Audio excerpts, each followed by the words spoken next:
ご搭乗ありがとうございます。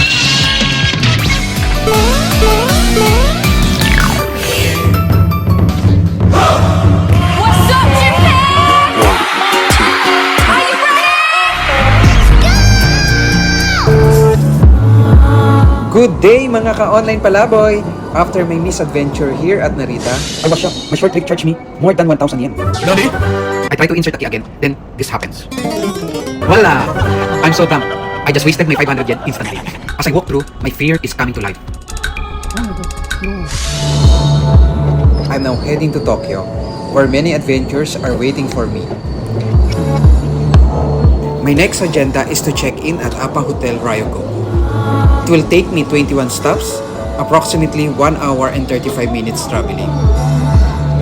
I'm still using the KEISIE rapid train service for this trip.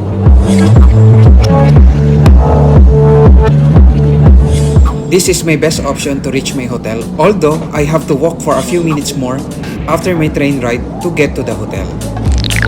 My final stop is Kuramae Station.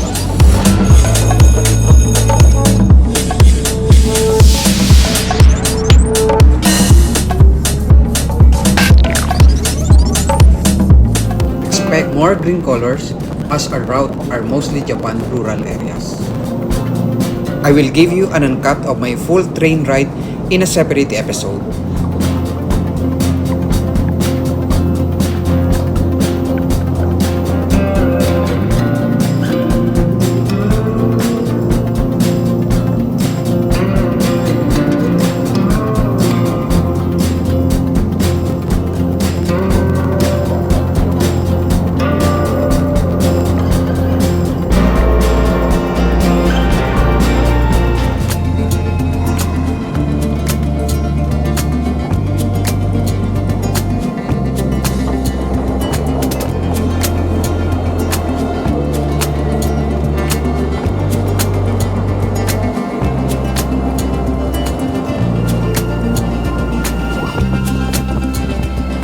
As usual, I check my Google direction first for my exact exit way.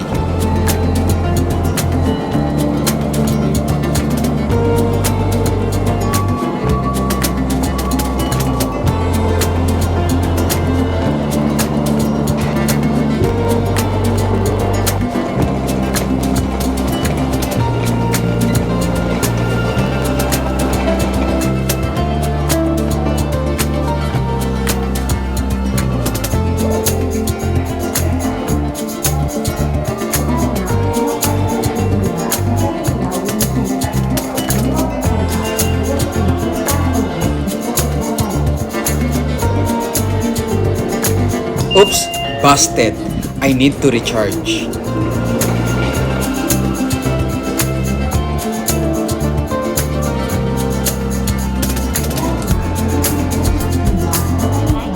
Why this card is kept sending back by the machine?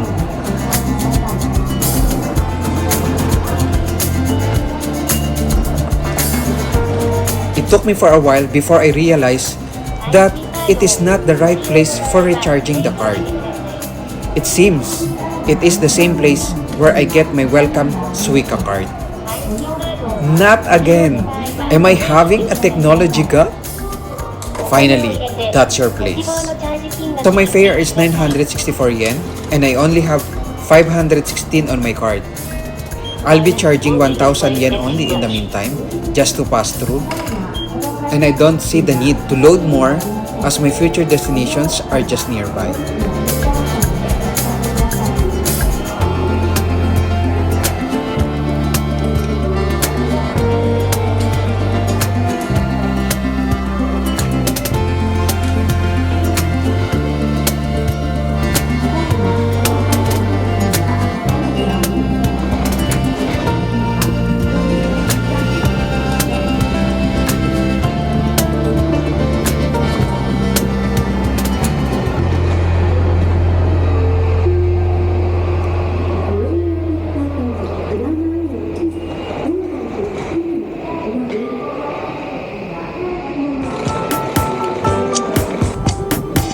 From here, I need to walk for about 30 minutes or 1.1 kilometer to my hotel.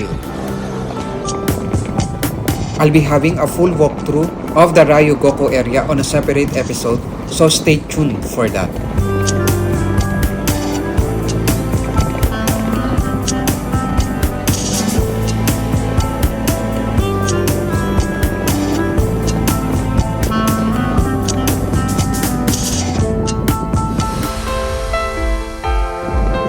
So this is it. I'm now at APA Hotel Ryogoku.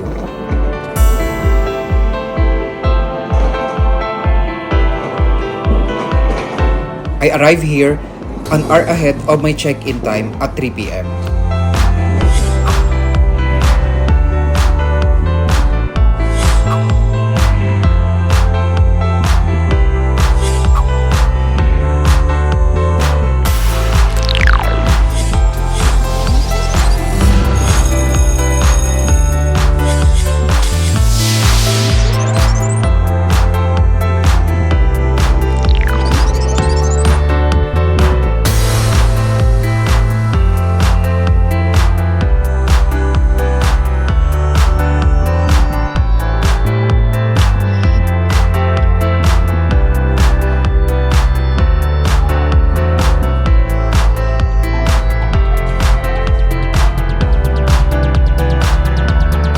So since I have some time and I don't want to stay waiting at the hotel, I decided to leave my bag at the concierge and do a quick tour of the Ryogoku area. Hi, sir.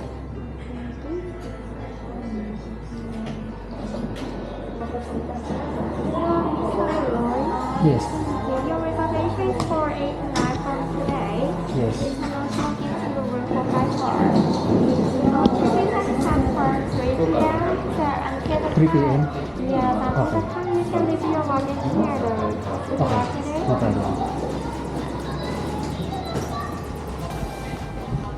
May I have your name and your email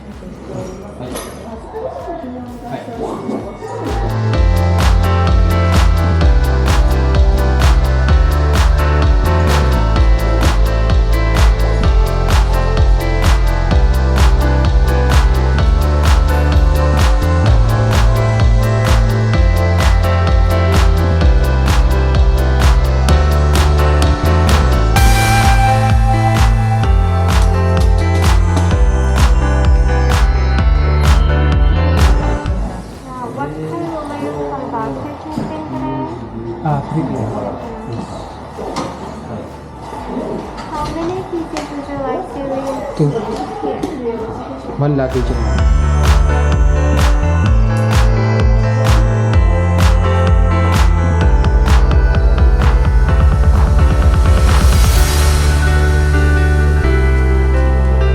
Thank you.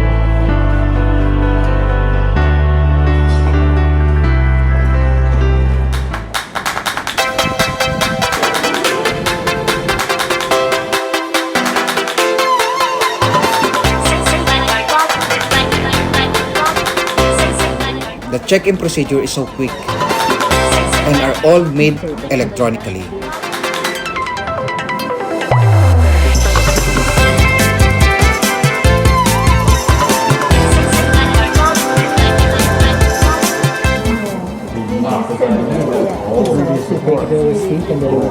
First, I got the hotel check-in information printed on thermal paper. You have a 23 floor. Yeah, and then we have So you can use the orange door with it. that's like you can So send please it pay for the day before you fly out. Receipt. I don't know how much. The key? What?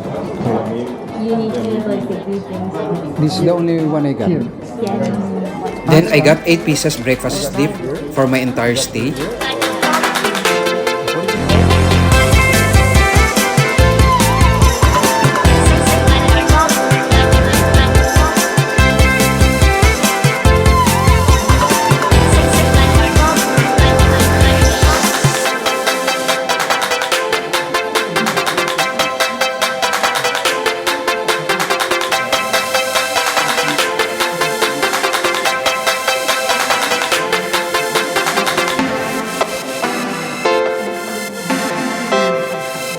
Finally, I got the room card also at the machine. This is our hotel information. I also received the hotel information sheet.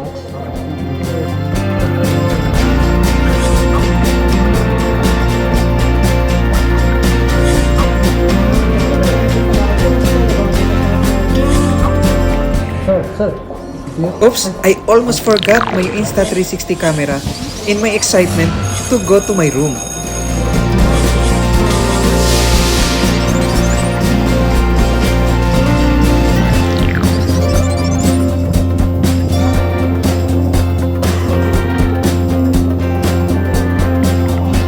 I book a high floor for my room so I can get a skyline view of Tokyo for my time-lapse video.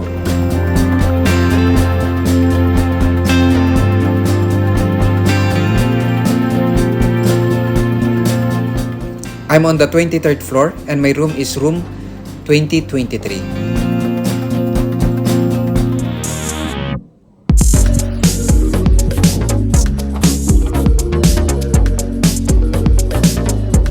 So this is the look of the room. Brown and white is the atmosphere, earth tone inspired. I will give you a detailed tour of my room in the coming days. For now, let's have a glance at it.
Then let's visit the basement 1. They have a fitness area,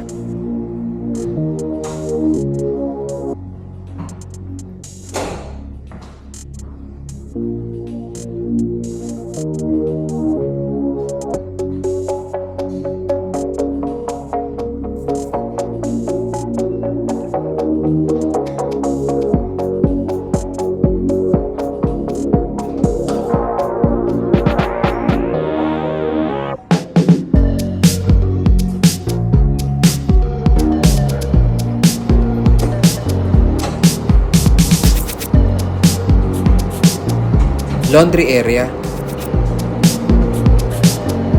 with vending machines and ice dispensers.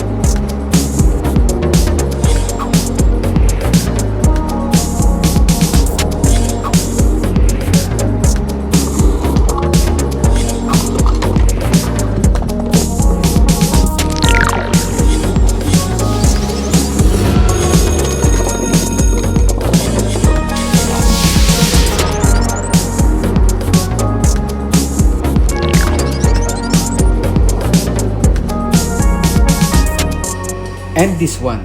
This is the reason I booked this hotel. For now, it's a secret. And that's it. See you in the next episode.